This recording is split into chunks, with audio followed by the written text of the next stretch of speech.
Good morning, everyone. Thank you for being here with us this morning. It's already April, our last mission progressing for the school year before we have our May gathering, but May will be around the corner as well. We have a lot of information this morning that we want to share with you. But before we do that, we have Dr. Mesa Chavez, our superintendent of the district, and she'll be sharing some announcements with us. Good morning, everyone. I'm Jeannie Mesa Chavez, and remember, our meetings today are being recorded. We are thankful for the parents that are able to make it here in person, but then all of this information, along with everything that we are handing out to parents here this morning, gets sent out in an electronic newsletter. This is our Mission Progressing Together parent meeting where we discuss a topic and hopefully get as much of the information out. We have so many different announcements today, so many things going on. And like Ms. Flor indicated, I can't believe it's April. Like, the year is gone. It is escaping us. And with that being said, tonight, here in this boardroom, we're going to have our monthly board meeting. Our board meetings are every second Wednesday of the month. You're welcome to attend. They're always open and available if you want to go ahead and find out a lot more of information that's taking place in the district. As well, we have students throughout the district testing for a STAR. So please make sure the children are getting their rest, getting their sleep, so that they can come in ready to prepare and take the state assessment. That's going to be taking place on different days throughout the district, beginning April 7th, and it continues all the way through the 1st of May. And then please remember that our Mission Progressing Together celebration in May is going to be in honor of our mothers, and those meetings are taking place. That particular convivio celebration for our mothers is going to be taking place on Friday, May 9th. Please remember that is a change from the original Mission Progressing Together parent meeting, but it is going to be held on Friday, May 9th. With that being said, we also have online registration that is ongoing. For those of our parents who need assistance with registration, we have our parent liaisons, our registrars, our administration. We have labs throughout all of our district. We also have our Excel lab that is open in case parents need a place where they need to log on to a computer and be able to register our students. A little bit later in the meeting, we're going to give you an update on how we're doing. And then also in your packets, the information that you should be getting is you're going to be getting all of the different ceremonies that are being held throughout the district, including graduation, which brings us to, we have seniors graduating this year on May 30th. So that's really exciting and also very nerve-wracking at the same time. Please, if you are a parent of a senior, do not wait to find out if your son or daughter is on track. You should be having those conversations now.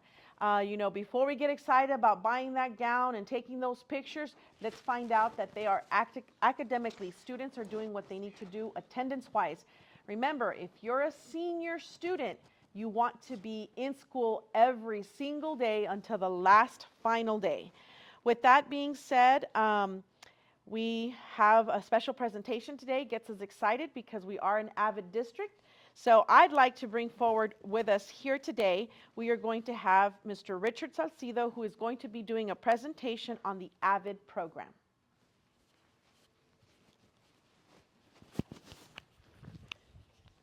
Thank you, Dr. Mesa Chavez. My name is Richard Salcido. I'm proud principal at Garcia Enriquez Middle School. We brought AVID to our campus 3 years ago. Our students are shining, they're flourishing, they're doing amazing things. I have my AVID coordinator, Ms. Castrita, right here in the audience. Please give her a round of applause because she's amazing. She does great things with our kiddos. So I'm just so blessed to bring this to our district.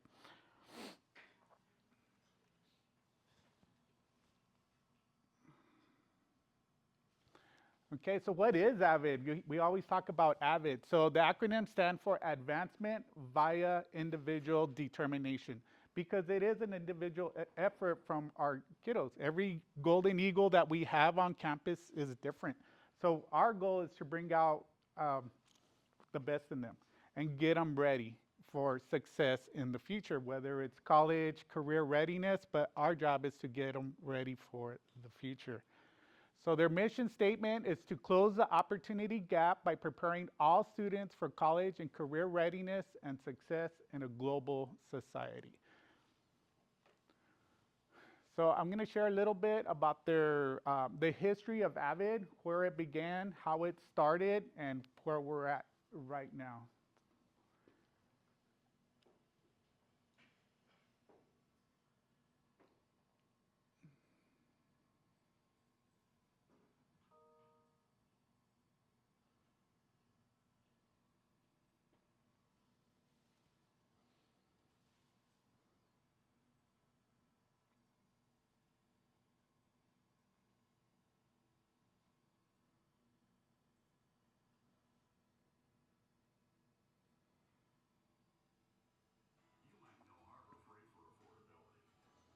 And we're not promoting Harbor Freight or anything. There's no association. We're not getting any commission fees from Harbor Freight, okay? So just a little disclaimer right there.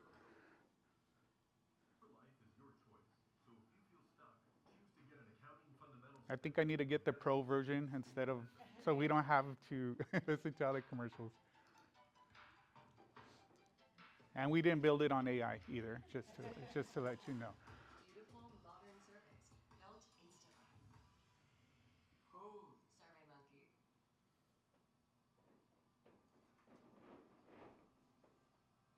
The educational opportunity gap is the line in the sand between the advantaged and disadvantaged, the haves and have-nots.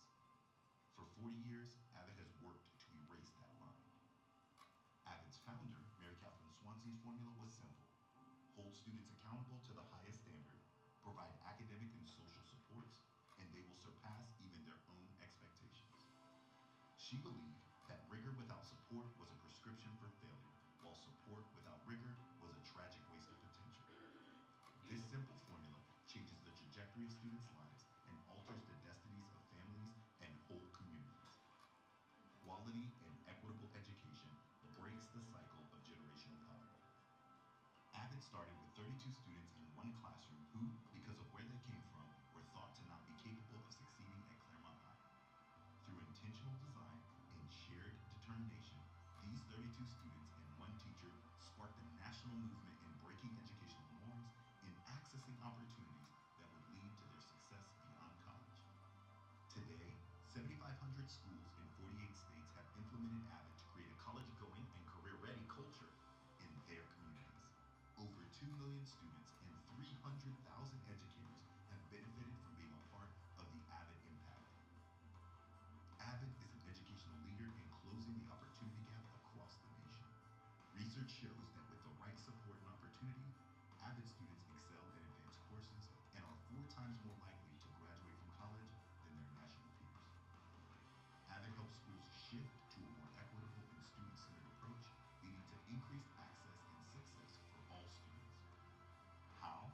The community of Avid's educators challenge belief systems and practices that keep students from achieving their full potential. We open access by providing students with the tools and success despite societal or socioeconomic challenges many of them may face. This support and dedication leads to career and life opportunities beyond anyone's imagination. 4 decades later, we are inspired by innovations in technology and learning, and we are encouraged by educators committed to ensuring all students are welcomed, loved, and feel confident on the path to the future of their dreams.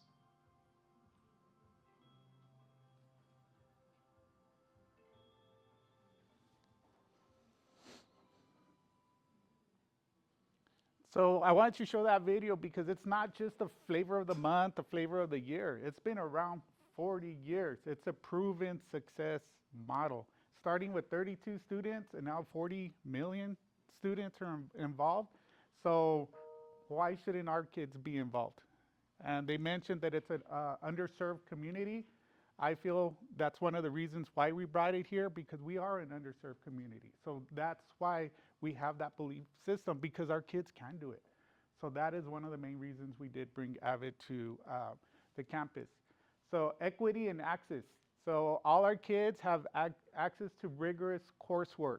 To me, that's very important, because when I started, I actually had 2 teachers that told me, our kids can't do that. I'm like, what do you mean they can't do that? We have to have those expectations. If you're saying that they can't do it, then are you okay with that? Let's give them the tools, the resources so they can be successful and give them the skills that they need to be college career ready. And we do have those high expectations. And, you know, those two teachers that approached me, if we have those expectations right here, that's what we're going to get. But if we raise those expectations, they're going to meet, hopefully exceed it, or at least they'll be in the middle. It'll still be way better than just having these low expectations. And we want them to reach their full potential. All we ask of them, just be the best version of yourself and reach your full potential. A supportive community. They band together. If you go to Ms. Castrita's class, they're like a family. They're like a family, and that's why we want to go, or we are campus-wide, but if every kid has that belief system and support each other and their teachers supporting them, it's just amazing. Critical skills. So they show them how to organize. Ms. Castrita even brought us a beautiful binder for one of her kids.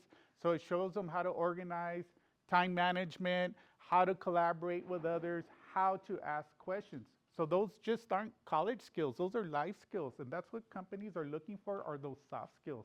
So Avid does a good job providing those life skills, those soft skills for them to be ready, whatever path they want to join.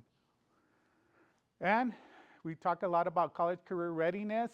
So we can't just talk it and say, hey, we're going to get them college ready. It's giving them those tools, and that way they can be competitive with their peers. So we got to give them a fighting chance. So the impact, so academic achievement. So there's studies, I think you saw the graphic where it was 4 times more likely to graduate from college than their peers. It goes beyond that. Our attendance rate for our AVID kids are 5% higher than everybody else. 2 years ago, I did research on their STAR test, 10% higher than their peers. So all the strategies and tools that Ms. Castrita is teaching in the AVID elective class, it's proven not just nationally, but within our own, we've had that success where they have achieved higher grades. Confidence and self-efficacy. They give them confidence to be, I don't know, almost not conceited or cocky, but they were confident in themselves.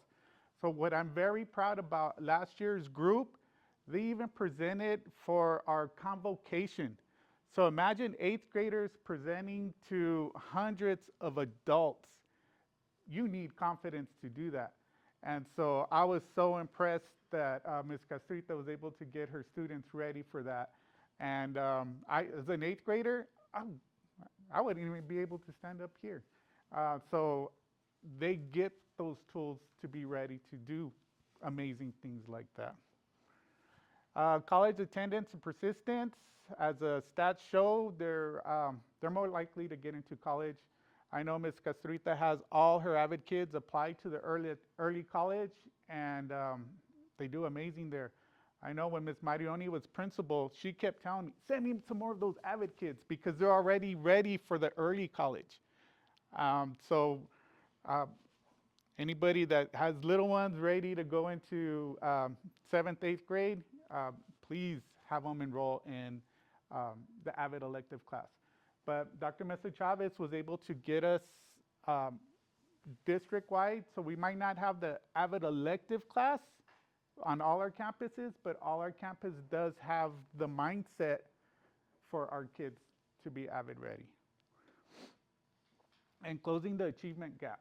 So like I said, we got to give them that fighting chance to be successful against the competition. So there's 2 components that I just want to talk on real quick.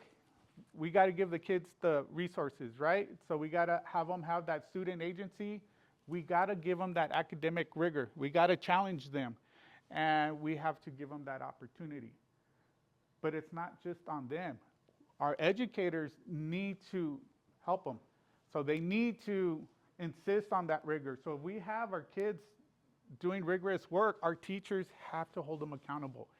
And we have to break down those barriers. So that's why we're offering honors classes. That's why we're offering the Avid elective, algebra, other high school credit classes so they could be successful. Align the work. It can't just be Ms. Castrita doing the work in her Avid elective. We're trying to get all our teachers the tools to use the same strategies campus-wide. Because if they're doing it in one class, but then another class, they're not doing it, it's gonna fall apart. So it's that belief system that we all are here to help our kids. And advocate for our students. One thing I'm blessed at with my campus in this district is we do advocate for our kids. So it's stuff that we're already doing. Now we're just fine tuning it and gearing it for our kids to be successful. And there's 5 main components for AVID. We call it WICKER. So it's writing, inquiry, collaboration, organization, and reading. So we need our kids writing. All day, every day, they need to be writing.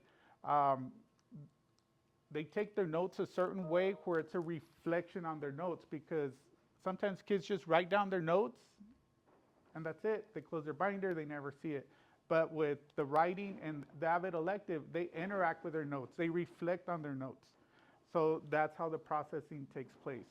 Inquiry, they know how to ask the right questions.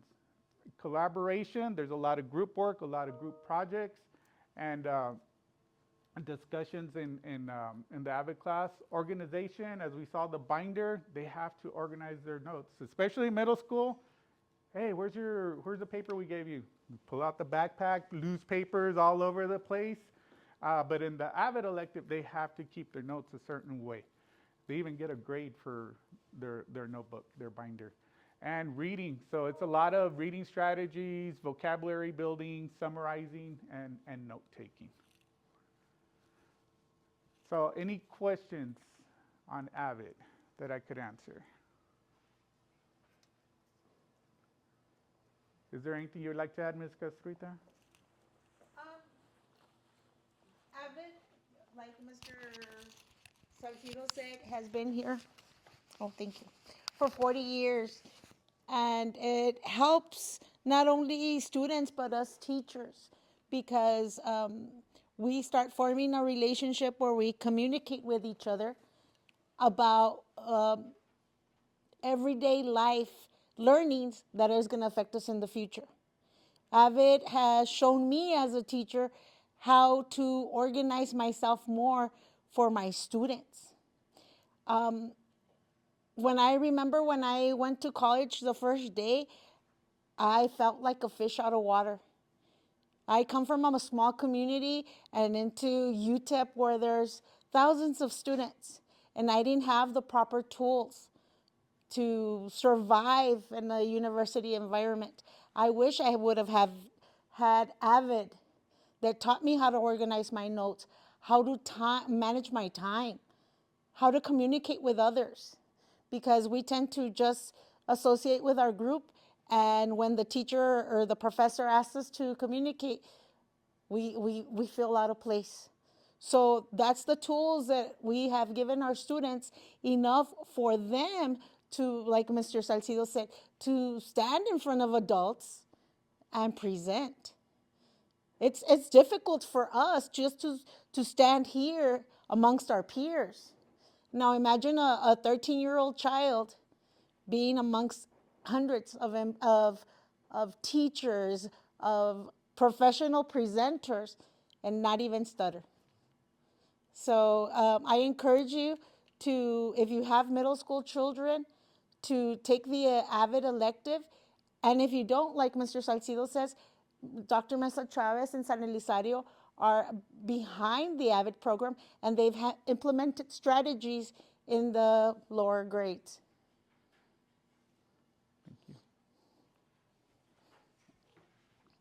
Thank you. If you have any questions, just let me know. I'm going to go ahead and pass it on over to our next presenter. Thank you, Mr. Salcido, for that information. We're going to answer any questions you might have towards the end of the recording. Next, we're going to have Ms. Jackie Moreno. She is our presenter for our next presentation on anti-bullying, and she's coming from Project Vida.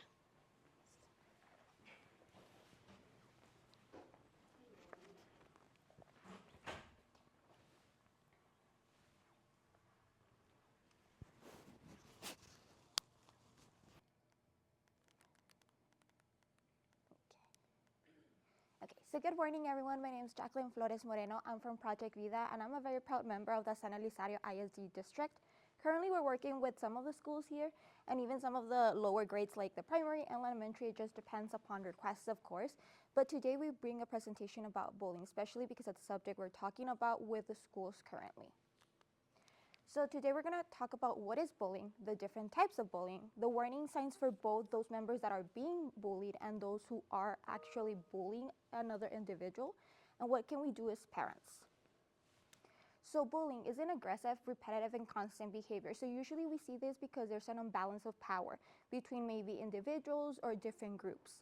And of course, bullying can happen in various settings, such as school, work, home, or even the internet. And we're going to talk a little bit more about each one.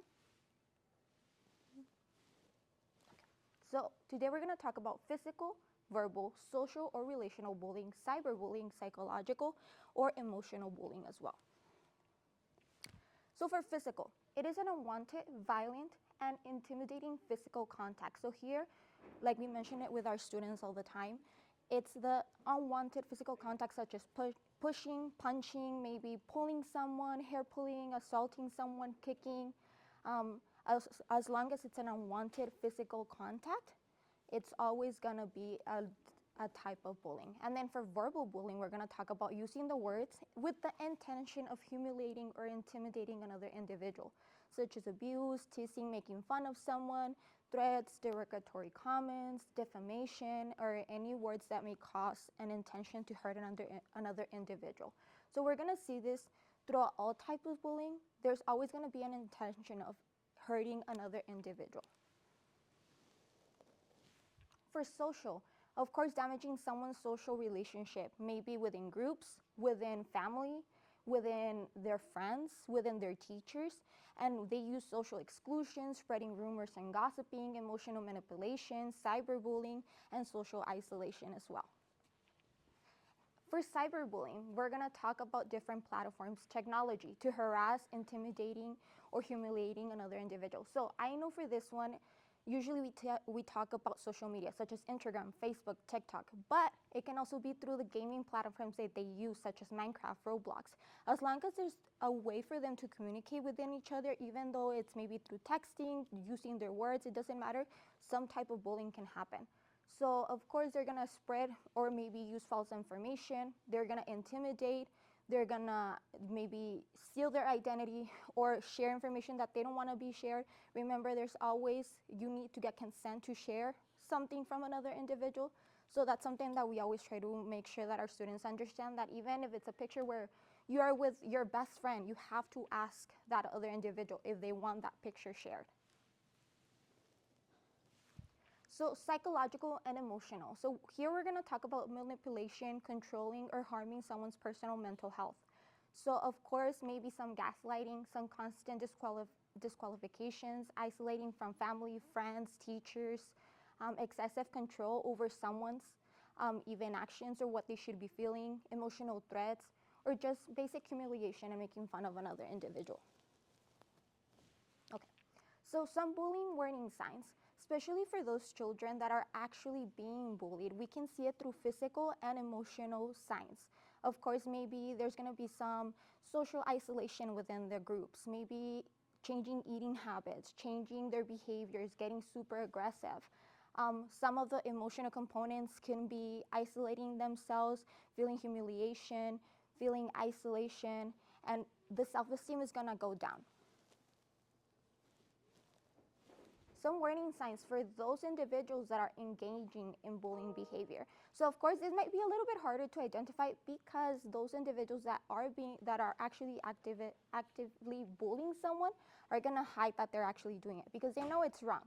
So some of the behaviors that we might see is that aggressiveness, intimidating behavior, some lack of empathy, just tendency to ridicule someone or making fun of someone, searching for that power and control. Once again, they want to make sure that they have the control over other individuals. Lying as well, it could be another behavior that we see repetitively. And okay, so how to prevent bullying. So we're going to talk about this, and I know it's something that we've talked with our students as well. And there's a lot of things, but as parents, what we can do is help children understand what bullying is. That's a big problem we've had in schools where students are still not understanding, especially the little ones, what is bullying and what's maybe a funny comment that a student made, right? So making sure that the students understand what specifically is bullying. Keeping the lines of communication open, not only within parents, maybe within grandpa, grandma, siblings, teachers, counseling, making sure that the students feel comfortable with the adults that they have around their surroundings. Encouraging children to have activities that they love and do. Why? Because if they do and love what they do, of course, if they're maybe playing soccer and that's something that they love, they're gonna they're defend themselves and say, hey, this is something that I want to do, and even if you're making fun of me, I don't care, and I'm gonna go maybe to my parent, to my teacher, to my counselor to approach this big issue that maybe sometimes happens. And then modeling how to treat others, especially as parents. Even if our students don't see us actively, they're not putting really attention. Sometimes we feel they're not even looking at us. They see at the activities that we're doing, how do we treat other people, so that's very important. So we're gonna touch a little bit more about each one. So keeping the lines of communication. So of course, as parents, as caregivers, grandparents, siblings, whatever it is, sometimes it is hard to talk to our students. So maybe after school, on the ride home, taking 15 minutes to ask, hey, how are you doing? Hey, what happened today? And after a while, you're gonna start seeing certain behaviors, certain tendencies that they might have, and might be able to recognize, hey, my kid is not talking to me, why is that? So making that communication with them, and even as teachers, as counselors, that's very important.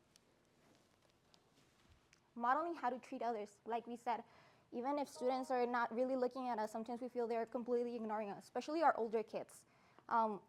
Making sure that you're treating everyone with respect and modeling that behavior to them is going to be a very important thing that we do as they grow.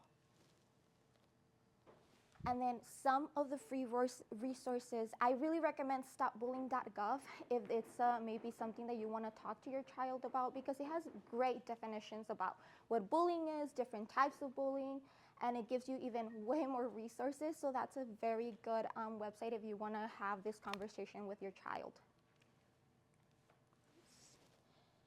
And then for today, you can contact Audrey Hernandez and Cristina Ramos. Those are our parent mentors. Sadly, they couldn't be here because they had another meeting. But if by any chance you're interested in talking more about this, those are parent mentors, and they do have parent classes through Zoom, and they're completely free. So if you're available and you want to go ahead and participate in those, there are their phone numbers and emails as well. And then that's the end for the bullying presentation. I also do want to add, for those parents that came, thank you so much. We really appreciate it. But in your little packets, there's a pre-apprenticeship paper. This is something that we're targeting, especially for our high school students, our juniors and seniors. It's a chance for them to get some life skills and make sure that they're ready for the workforce, and they do have a stipend in there. So for those that have seniors and they're interested, please go ahead and ask us questions. And of course, this is going to be something that they will be promoting in the high school. So I hope that I see a lot of applications in there. Thank you so much.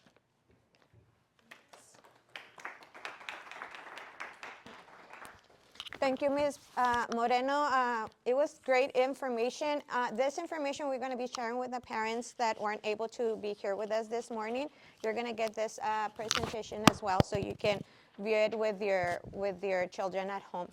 Next, we have Dr. Mrs. Chavez, our superintendent. She'll be sharing the school attendance report as well as our registration report for this month.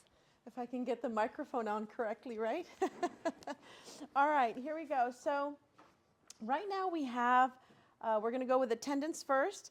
And so as you know, every month I have been sharing where we are. So do we have, once again, parents from Alarcón? Do we have parents from Alarcón here?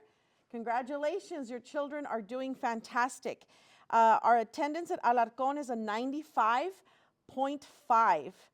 And that 95.95, and that's important to note because they're doing fantastic. Last year at this time, Alarcón was at a 95.75, so they're up quite a bit there. We're really proud of them for continuing to lead. They have, I think this is like year 2 or 3, I want to say, that Alarcón continues. And so then we have Borrego that is up next. If you see up on the slide, we have 94.74 where Borrego is at. And last year at this time, they had a 94.53. So that, again, we're still moving in the direction that we need to. Do we have Borrego parents here? Any parents from Borrego? Right there you go, there you go. So we're doing well there, so thank you.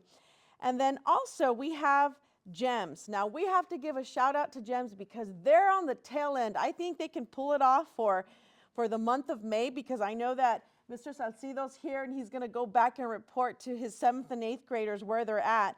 94.71. So that means they're 0.3 of a point from second place. So I know that they're gonna keep moving in that direction, but fantastic here. Last year at this time, they were at a 94.10. So that is fantastic, taking those numbers up. Even every 10th counts, right? Every single little thing counts. We're also very proud of Loya. Loya is at a 93.11. So 93.11. Last year at this time, they were at a 90.85. So I have to tell you, if we can get little ones at Loya to come in, then nobody else has an excuse, because the little ones are just getting adjusted. And so we're thankful to all the parents at Loya and all of the staff, our principal there, Mrs. Esquivel, who's doing a fantastic job with our Loya students, getting them to come to school. And then we jump to Zambrano. We're at a 93.05. So if we have parents from Zambrano, we have a plan for them. We're going to work with them because I think they're going to bounce back this coming May. Zambrano's at a 93.05. Last year, they were at a 93.06. So that means that they're a 1/10 of a point, like just very, very small below. And so we're going to get them back on track. So we're going to be meeting with parents, letting them know, giving them information on why it's important to bring the kids to school. And this is remainder of April and all the way until May 30th. And then we also have the high school. Great gains, okay? Our high school this year, 91.94. It is below all the other schools, but we need to get all of our students to contribute, not just a particular grade level, but the high school is at a 91.94. That is still fantastic because they are higher than they were last year at this time. Last year at this time, they were at a 90.93. So they've gone up a whole almost 2 points, which is kind of cool and really exciting to see. As a district, last year we were at a 92.93, and this year we are at a 93.51. So overall, all of our schools, attendance does matter. It does matter to our school. It matters to every one of our students and the education they receive. It matters to our teachers that we get to see our children every single day, and it definitely helps us out. So please continue. That's the message. Continue to send our kids to school, not because we're at the end of the school year. Do you think that you want to pull your kids out after assemblies or anything like that? Every absence is noted. So please make sure that you let your students finish out the day. I also want to be able to mention, Sir Horacio Hernandez can go put up on the screen, we have registration going on. And so all of our campus, I mentioned earlier, any one of our labs, even our Excel lab, what you see there is an electronic, information of where we stand. So if we look at how many individuals we have registered in our district as far as students, we have 2,942 students that are currently registered in our entire district. When we look at how many have done the online registration and have completed it thus far, we are at 877, which means that we are at 29.8% of students who have registered.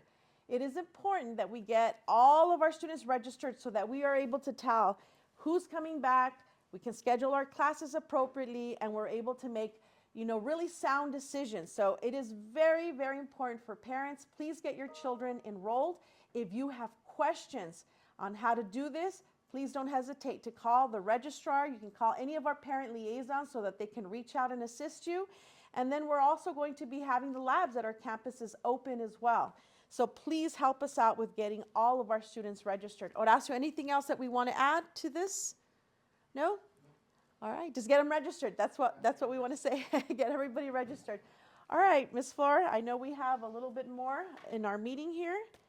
We're going to be getting close to rounding off. We do have our evaluations. Remember that our evaluations help us, help you come up or help us come up with topics that you're interested in. Anything you want to add, Ms. Flor? I just want to let the parents know that they're getting reminders about registration weekly. Every Tuesday, our parent liaison sends a reminder for our parents to register. So please don't get annoyed by all the reminders that you get, but we're trying to let parents know and inform them that we're here to assist them with registration in case they have any situation regarding the application. We're here to assist you. And we all know that the better way to get the school year next year started off smoothly is to do a lot of pre-planning. So if we can get all those registrations taken Yes. care of, then we can pre-plan appropriately. With that being said, Flora, I think we've come to a conclusion of our April Mission Progressing Together parent meeting.